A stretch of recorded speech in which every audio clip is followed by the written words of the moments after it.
नमस्कार। आकाशवाणी से प्रस्तुत है समाचार प्रभात।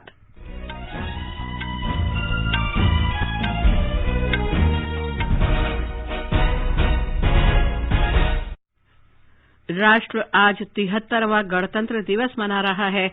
भारत की सैन्य शक्ति और सांस्कृतिक विविधता को प्रदर्शित करने के लिए मुख्य समारोह का राष्ट्रीय राजधानी में राजपथ पर आयोजन। राष्ट्रपति रामनाथ कोविंद ने कहा, भारत भविष्य की चुनौतियों का सामना करने के लिए आज बेहतर स्थिति में। सरकार ने पद्म पुरस्कारों की घोषणा की। पूर्व प्रमुख रक्षा अध्यक्ष जनरल बिपिन रावत, उत्तर प्रदेश के पूर्व मुख्यमंत्री कल्याण सिंह और गीता प्रेस के पूर्व अध्यक्ष राधेश्याम खेमका को मरणोपरांत पद्म विभूषण से सम्मानित किया जाएगा। राष्ट्रपति ने रक्षा कर्मियों के लिए 384 वीरता पुरस्कारों की स्वीकृति दी। भारतीय जनता पार्टी ने उत्तर प्रदेश विधानसभा चुनाव के लिए 8 उम्मीदवारों की एक अन्य सूची जारी की। कांग्रेस ने पंजाब विधानसभा चुनाव के लिए 23 उम्मीदवारों की घोषणा की। देश ने कोविड टीकाकरण में 163 करोड़ 49 लाख का आंकड़ा पार किया।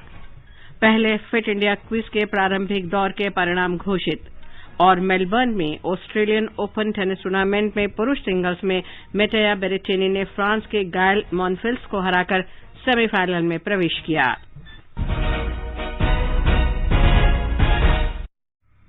समाचार प्रभात में रवि कपूर के साथ मैं लवली निगम। सभी श्रोताओं को गणतंत्र दिवस की शुभकामनाएं।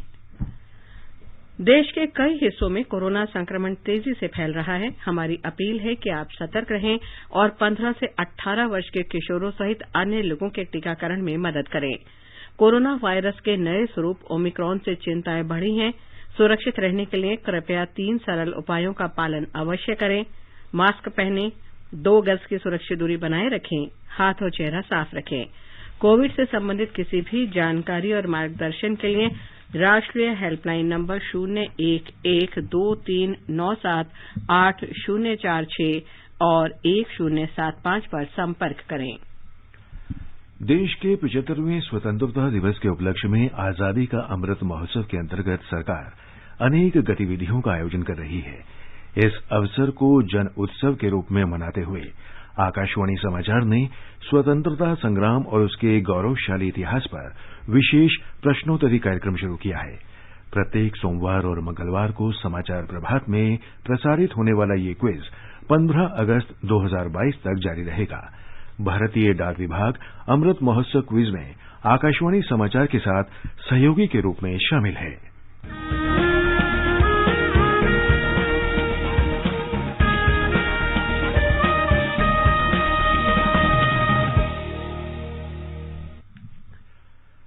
कल के अमृत महोत्सव क्विज का प्रश्न था, कर्नाटक में ब्रिटिश शासन के खिलाफ विरोध करने वाले पहले लोगों में हल्ला गली का बेदा समुदाय भी शामिल था। बेदास की ये क्रांति किस वर्ष में हुई थी? इस प्रश्न का सही उत्तर है वर्ष 1857। हल्ला गली कर्नाटक में बागलकोट जिले के मुधोल तालुक में स्थित है। आकाशवाणी समाचार को दुनिया भर से बड़ी संख्या में श्रोताओं से इस प्रश्न का उत्तर मिला है और हमारे भाग्यशाली विजेता हैं मध्य प्रदेश में इंदौर की ममता जैन।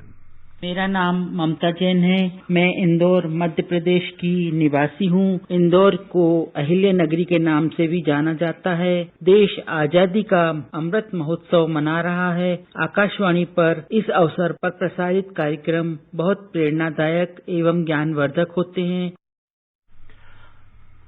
अमृत महोत्सव क्विज का अगला प्रश्न सोमवार 31 जनवरी को पूछा जाएगा। और अब समाचार विस्तार से। राष्ट्र आज 73वां गणतंत्र दिवस मना रहा है। मुख्य समारोह राष्ट्रीय राजधानी दिल्ली में राजपथ पर आयोजित किया जा रहा है। इस वर्ष गणतंत्र दिवस समारोह का विशेष महत्व है क्योंकि देश स्वतंत्रता के 75वें वर्ष को आजादी का अमृत महोत्सव के रूप में मना रहा है। इस अवसर पर रक्षा मंत्रालय ने राजपथ पर परेड के दौरान नए कार्यक्रमों की श्रृंखला तैयार की है। समाज के उन वर्गों को अवसर देने के लिए विशेष प्रबंध किए गए हैं जो आमतौर पर परेड नहीं देख पाते हैं। इनमें ऑटो रिक्शा ड्राइवर, मजदूर, सफाई कर्मचारी और अग्रिम पंक्ति के स्वास्थ्य कर्मियों को परेड देखने के लिए विशेष रूप से आमंत्रित किया गया है। आजादी का अमृत महोत्सव के अंतर्गत इस वर्ष राजपथ पर गणतंत्र दिवस परेड में भारत की सैन्य शक्ति और सांस्कृतिक विविधता को दर्शाया जाएगा। इस वर्ष परेड सुबह 10 बजे के स्थान पर 10:30 बजे शुरू होगी। परेड रायसीना हिल्स से शुरू होकर राजपथ इंडिया गेट से होते हुए नेशनल स्टेडियम तक जाएगी, जबकि राज्यों, विभिन्न मंत्रालयों और विभागों की झांकियां लाल किले तक जाएंगी।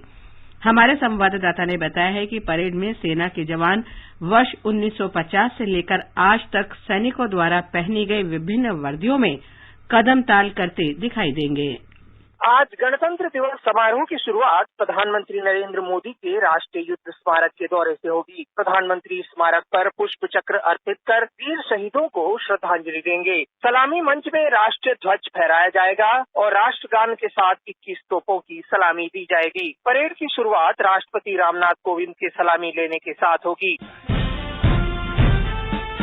परेड में कुल 16 दस्ते भाग ले रहे हैं। इनमें सेना के 6, नौसेना और वायुसेना के 1-1, केंद्रीय सशस्त्र पुलिस बल के 4, दिल्ली पुलिस का 1, एनसीसी के 2 और एनएसएस का 1 दस्ता शामिल हैं। राज्यों और केंद्र शासित प्रदेशों की 12 झांकियां और मंत्रालयों और विभागों की 9 झांकियां गणतंत्र दिवस परेड का हिस्सा होंगी। इनमें महाराष्ट्र की जैव विविधता, गोवा की विरासत, कर्नाटक के पारंपरिक हस्तशिल्प, काशी विश्वनाथ धाम, गुजरात के आदिवासी क्रांतिकारी, जल जीवन मिशन, उड़ान, श्री अरबिंदो के 150 वर्ष, नेताजी सुभाष के 125 वर्ष, राष्ट्रीय शिक्षा नीति की झांकियां शामिल हैं। वंदे भारतम नृत्य प्रतियोगिता के माध्यम से चुने गए 480 कलाकार सांस्कृतिक कार्यक्रम प्रस्तुत करेंगे। बहुप्रतीक्षित फ्लाई पास्ट में वायुसेना के 75 विमान और हेलीकॉप्टर शामिल होंगे। Rafale, Sukhoi, Jaguar, MI-17, Sarang, Apache, Dakota जैसे विमान और हेलीकॉप्टर त्रिशूल, तिरंगा, विजय, एकलव्य, राहत और अमृत सहित विभिन्न संरचनाओं को प्रदर्शित करेंगे। कार्यक्रम का समापन राष्ट्रगान से और तिरंगे गुब्बारों को उड़ाने के साथ होगा। राजपथ और आसपास के इलाकों में बहुस्तरीय सुरक्षा व्यवस्था की गई है। चेहरे से पहचान करने वाली प्रणाली के साथ 300 सीसीटीवी कैमरे लगाए गए हैं। नई दिल्ली के राजपथ से अनुपम मिश्र, आकाशवाणी समाचार। प्रधानमंत्री नरेंद्र मोदी ने 73वें गणतंत्र दिवस पर लोगों को बधाई दी है। श्री मोदी ने सभी के लिए खुशहाल गणतंत्र दिवस की कामना की। जय हिंद। रक्षा मंत्री राजनाथ सिंह और गृह मंत्री अमित शाह ने गणतंत्र दिवस के अवसर पर लोगों को शुभकामनाएं दी हैं। ट्वीट संदेश में श्री सिंह ने कहा कि ये दिवस हमारे लोकतंत्र को मनाने और संविधान में संजोए गए मूल्यों तथा विचारों को सम्मान देने का अवसर है। गृहमंत्री अमित शाह ने कहा कि वे उन सभी सैनिकों को नमन करते हैं जिन्होंने भारतीय गणतंत्र के गौरव, एकता और अखंडता, अक्षुण्णता बनाए रखने के लिए अपने प्राणों को न्यौछावर किया। राष्ट्रपति रामनाथ कोविंद ने देश के 73वें गणतंत्र दिवस की पूर्व संध्या पर कल राष्ट्र को संबोधित किया। उन्होंने कहा कि भविष्य की चुनौतियों से निपटने के लिए देश आज बेहतर स्थिति में है। राष्ट्रपति ने कहा कि 21वीं सदी जलवायु परिवर्तन के युग में बदल रही है और भारत ने इस संबंध में राह दिखाने के लिए विश्व का नेतृत्व किया है। उन्होंने कहा कि व्यक्तिगत स्तर पर प्रत्येक नागरिक गांधी जी की सलाह का स्मरण कर सकता है और आसपास की दुनिया को सुधारने में सहायता कर सकता है। गांधी जी चाहते थे कि हम अपने भीतर झांक कर देखें, आत्मनिरीक्षण करें और बेहतर इंसान बनने का प्रयास करें और उसके बाद बाहर भी देखें, लोगों के साथ सहयोग करें और एक बेहतर भारत तथा बेहतर विश्व के निर्माण में अपना योगदान करें। कोविड महामारी की चुनौती के बारे में राष्ट्रपति ने कहा कि देश ने कोरोना वायरस से निपटने में अभूतपूर्व दृढ़ निश्चय किया है। गणतंत्र दिवस की पूर्व संध्या पर सरकार ने पद्म पुरस्कारों की घोषणा कर दी है। पूर्व प्रमुख रक्षा अध्यक्ष जनरल बिपिन रावत, उत्तर प्रदेश के पूर्व मुख्यमंत्री कल्याण सिंह और गीता प्रेस के पूर्व अध्यक्ष राधेश्याम खेमका को मरणोपरांत पद्म विभूषण से सम्मानित किया जा रहा है। शास्त्रीय गायक प्रभा आत्रे को भी पद्म विभूषण से सम्मानित किया जाएगा। 17 व्यक्तियों को पद्म भूषण पुरस्कार दिए जाएंगे। इनमें कोवैक्सीन बनाने वाली कंपनी भारत बायोटेक के कृष्णा और सुचित्रा इल्ला और कोविशील्ड बनाने वाली कंपनी सीरम इंस्टीट्यूट के साइरस पूनावाला, जम्मू कश्मीर के पूर्व मुख्यमंत्री गुलाम नबी आजाद, पश्चिम बंगाल के पूर्व मुख्यमंत्री बुद्धदेव भट्टाचार्य, पूर्व नियंत्रक एवं महालेखा परीक्षक राजीव महर्षि, पैरालंपिक पदक विजेता देवेंद्र झाझरिया, उड़िया लेखिका प्रतिभा रॉय, माइक्रोसॉफ्ट के कार्यकारी अधिकारी सत्य नडेला और गूगल के मुख्य कार्यकारी अधिकारी सुंदर पिचाई शामिल हैं। पद्मश्री से सम्मानित होने वाले व्यक्तियों की घोषणा की गई है। इनमें टोक्यो ओलंपिक के स्वर्ण पदक विजेता नीरज चोपड़ा, पैरालंपिक के स्वर्ण पदक विजेता प्रमोद भगत, सुमित अंतिल और अवनी लेखरा तथा गायक सोनू निगम और लावणी गायिका सुलोचना चौहान शामिल हैं। केंद्र शासित प्रदेश लद्दाख के 2 व्यक्तियों को उनकी विशिष्ट सेवा के लिए पद्मश्री पुरस्कारों के लिए चुना गया है। अखून असगर अली बशारत को साहित्य और शिक्षा के क्षेत्र में बाल्टी भाषा के संरक्षण और संवर्धन के लिए तथा सेरिंग नामग्याल को मठों में काष्ठ कला के लिए पद्मश्री पुरस्कार दिया जाएगा। प्रधानमंत्री नरेंद्र मोदी ने पद्म पुरस्कारों के लिए चुने गए सभी लोगों को बधाई दी है। श्री मोदी ने ट्वीट में कहा कि पूरा राष्ट्र उनकी उपलब्धियों का सम्मान करता है और हमें समाज के प्रति उनके योगदान पर गर्व है। राष्ट्रपति रामनाथ कोविंद ने 73वें गणतंत्र दिवस समारोह के अवसर पर सशस्त्र सेना कर्मियों और अन्यों के लिए 384 वीरता तथा अन्य रक्षा अलंकरण पुरस्कारों की स्वीकृति दे दी है।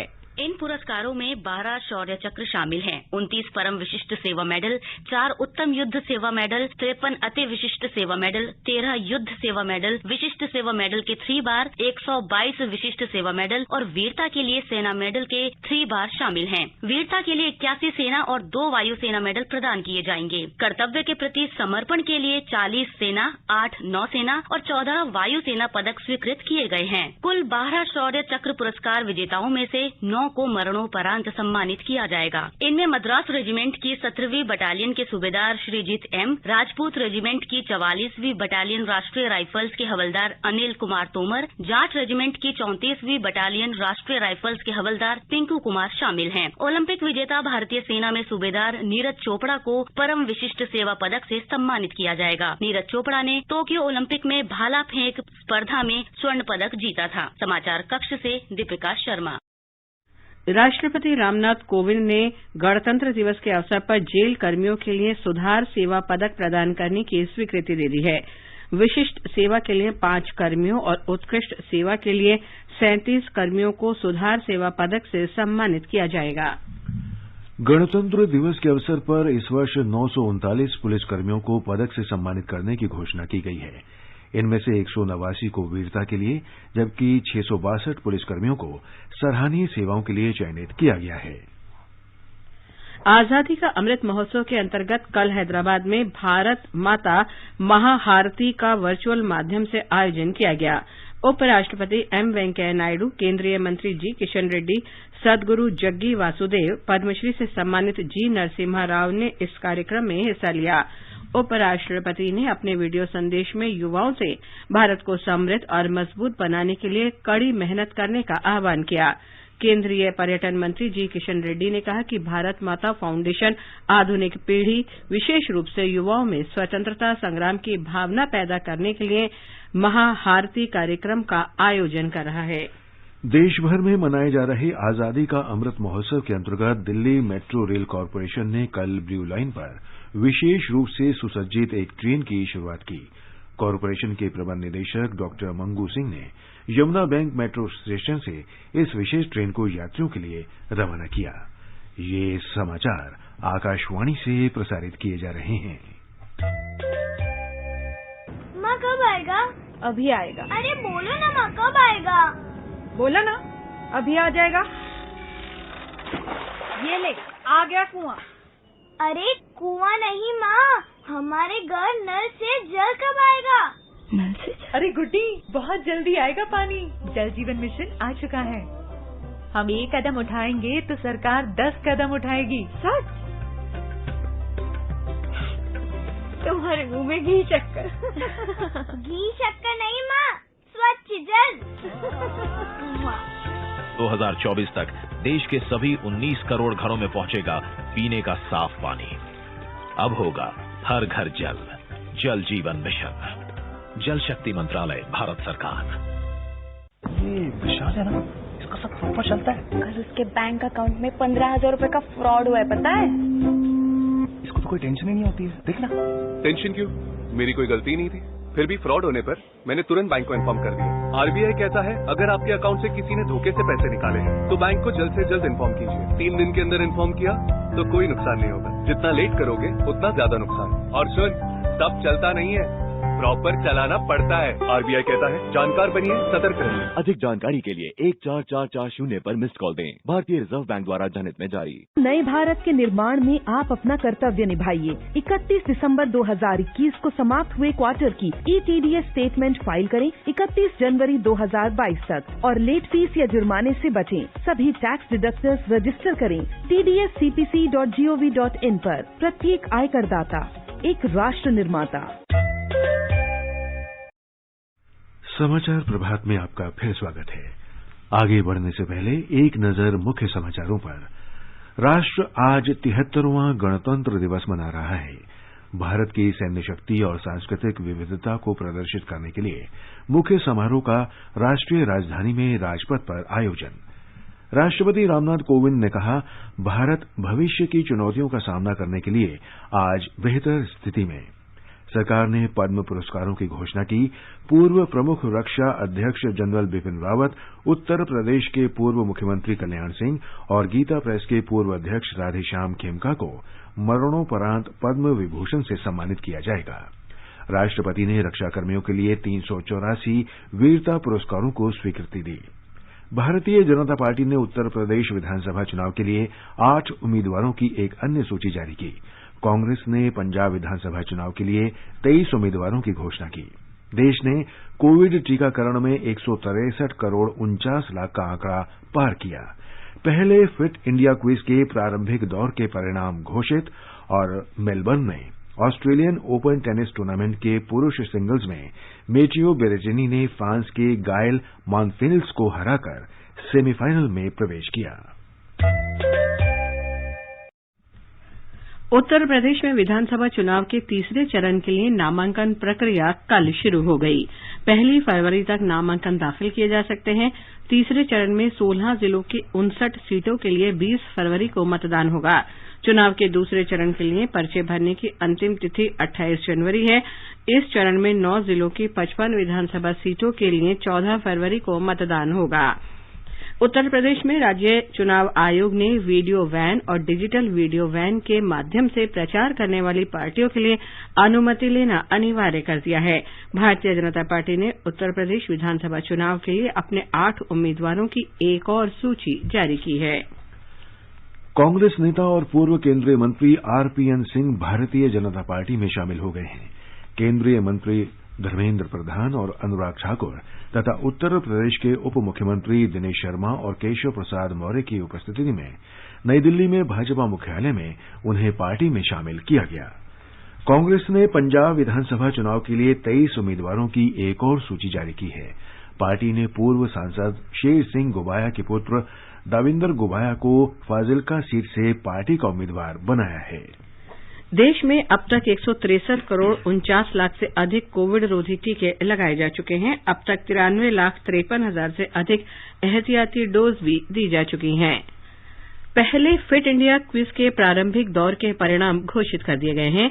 ये विद्यार्थियों के लिए देश की सबसे बड़ी खेल और फिटनेस क्विज प्रतियोगिता है। युवा कार्य और खेल मंत्रालय ने इस राष्ट्रव्यापी प्रतियोगिता का आयोजन किया है। हमारे संवाददाता ने बताया है कि उत्तर प्रदेश के 2 विद्यार्थियों ने शानदार प्रदर्शन करते हुए प्रारंभिक दौर में सबसे अधिक अंक हासिल किए हैं।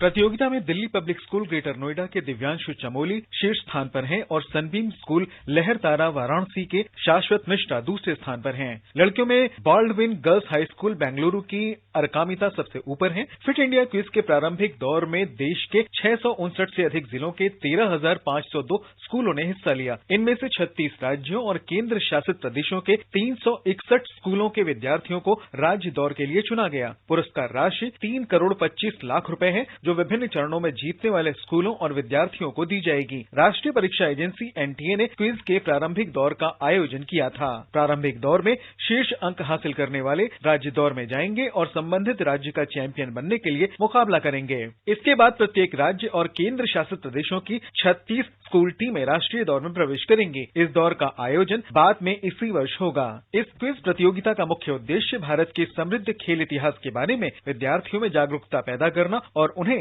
भारत के सदियों पुराने खेलों के बारे में जानकारी देना है। समाचार कक्ष से Nikhil Kumar. Australian open tennis tournament में मैटियो बेरेटिनी ने पुरुष सिंगल्स के सेमीफाइनल में जगह बना ली है। उन्होंने फ्रांस के गायल मॉनफिल्स को हराकर अंतिम 4 में जगह बनाई।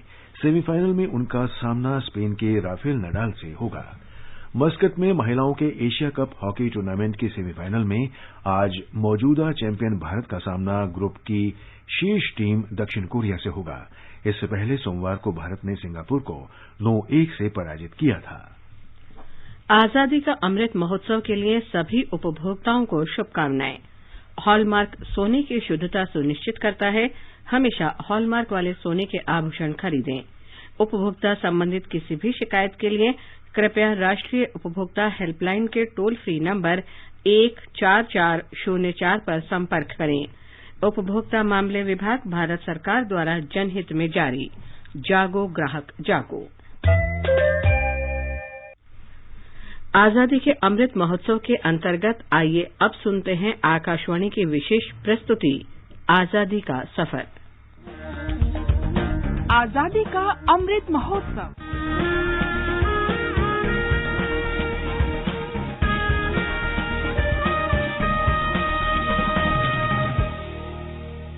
आजादी का सफर आकाशवाणी के साथ। भारत का गौरवशाली स्वतंत्रता संग्राम आधुनिक विश्व के अब तक के सबसे बड़े संघर्षों में से एक है। आकाशवाणी समाचार आपके लिए प्रतिदिन इस संग्राम की एक झलक लेकर आता है।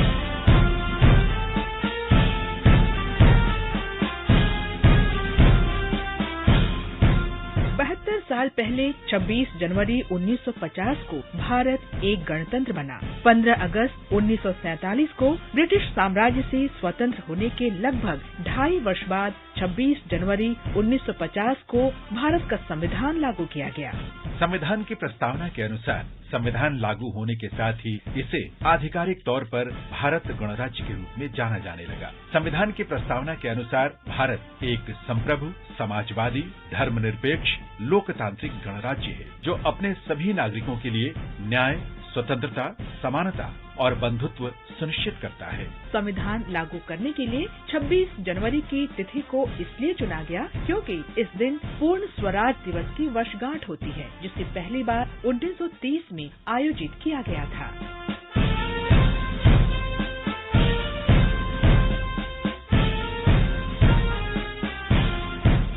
1950 में दिल्ली में इस दिन की शुरुआत भारत के 34वें और अंतिम गवर्नर जनरल चक्रवर्ती राजगोपालाचारी द्वारा भारत गणराज्य के जन्म की घोषणा के साथ हुई थी। इस अवसर पर इंडोनेशिया के राष्ट्रपति सुकर्णो मुख्य अतिथि थे। डॉक्टर राजेंद्र प्रसाद ने गवर्नमेंट हाउस के दरबार हॉल में भारत के पहले राष्ट्रपति के रूप में शपथ ली। इसके बाद राष्ट्रपति ने एकत्रित विशाल जनसमूह को पहले हिंदी में और फिर अंग्रेजी में संबोधित किया। आज हमारे लंबे और अनूठे इतिहास में पहली बार हम पाते हैं कि इस विशाल भूमि को एक साथ एक संविधान और एक संघ के अधिकार क्षेत्र के अंतर्गत लाया गया है, जो यहाँ रहने वाले 32 करोड़ से अधिक पुरुषों और महिलाओं के कल्याण की जिम्मेदारी लेता है। डॉक्टर प्रसाद ने भारत का राष्ट्रीय ध्वज तिरंगा फहराया। वे इस समारोह में 8 घोड़ों वाली शाही बग्घी में आए। रास्ते में हजारों लोगों ने उनका स्वागत किया। वे राजघाट भी गए और महात्मा गांधी को श्रद्धांजलि दी।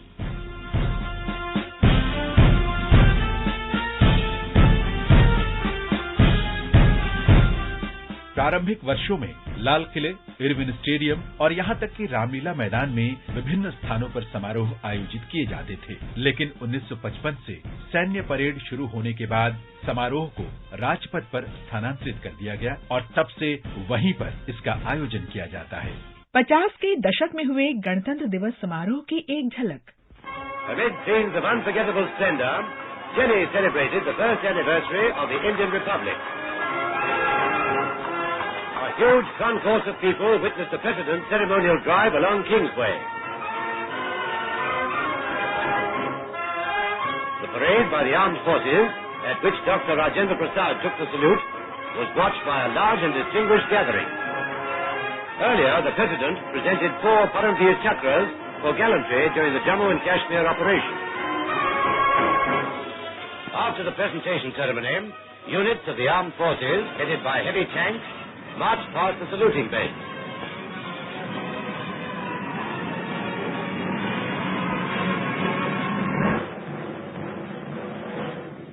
The smart turnout of the officers and men and their soldierly bearing won repeated applause from the jubilant crowd. गणतंत्र दिवस के अवसर पर दिल्ली में राजपथ पर आयोजित परेड में सेना के तीनों अंगों और सशस्त्र बलों की टुकड़ियां हिस्सा लेती हैं। राज्यों तथा मंत्रालयों की झांकियां भी यहां आकर्षण का प्रमुख केंद्र होती हैं, जबकि सांस्कृतिक प्रस्तुतियां दर्शकों का मन मोह लेती हैं। ये दुनिया की सबसे शानदार परेडों में से एक है। दिल्ली में गणतंत्र दिवस समारोह की भव्यता को देखने के लिए दुनिया के कई हिस्सों से लोग विशेष रूप से इस दौरान भारत आते हैं। समारोह का समापन 29 जनवरी को नई दिल्ली में बीटिंग रिट्रीट समारोह के साथ होता है, जहां भारतीय सेना, नौसेना और वायुसेना के बैंड प्रस्तुति देते हैं।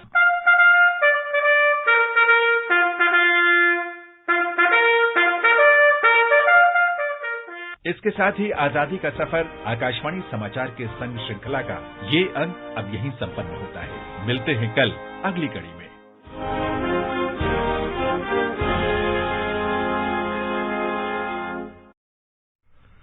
और अब एक नजर आज के मौसम पूर्वानुमान पर।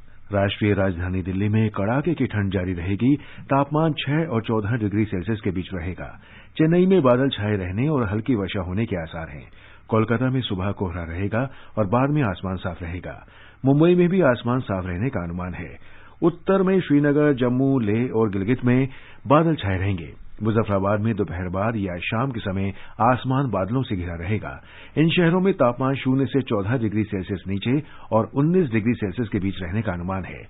दक्षिण में विशाखापत्तनम और बंगलुरु में बादल छाए रहने और हल्की वर्षा होने के आसार हैं।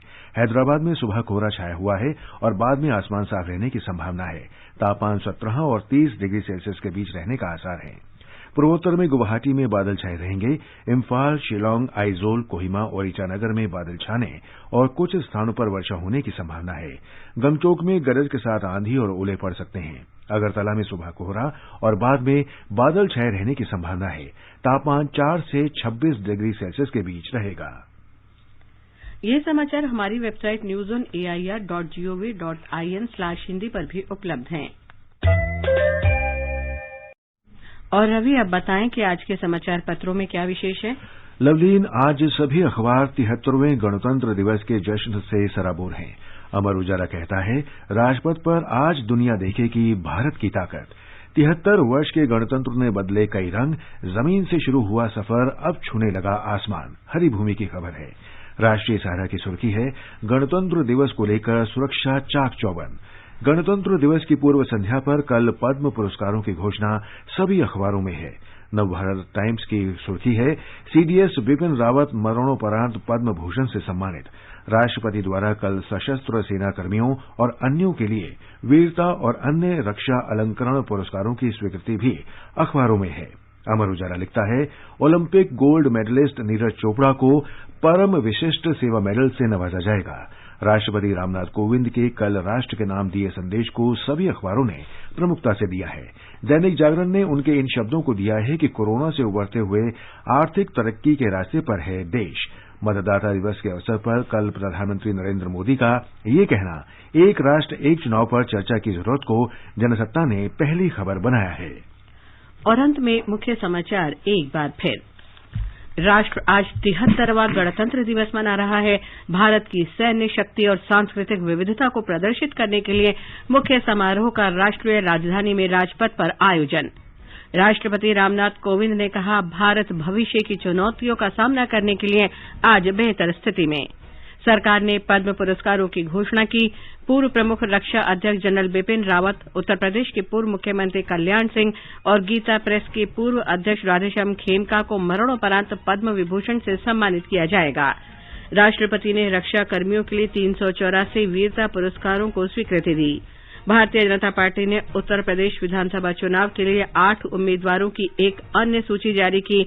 कांग्रेस ने पंजाब विधानसभा चुनाव के लिए 23 उम्मीदवारों की घोषणा की। देश ने कोविड टीकाकरण में 163 करोड़ 49 लाख का आंकड़ा पार किया। पहले फिट इंडिया क्विज के प्रारंभिक दौर के परिणाम घोषित। और मेलबर्न में ऑस्ट्रेलियन ओपन टेनिस टूर्नामेंट के पुरुष सिंगल्स में मैथेया बेरेटिनी ने फ्रांस के गायल मॉनफिल्स को हराकर सेमीफाइनल में प्रवेश किया। इसके साथ ही समाचार प्रभात का ये अंक समाप्त हुआ। नमस्कार।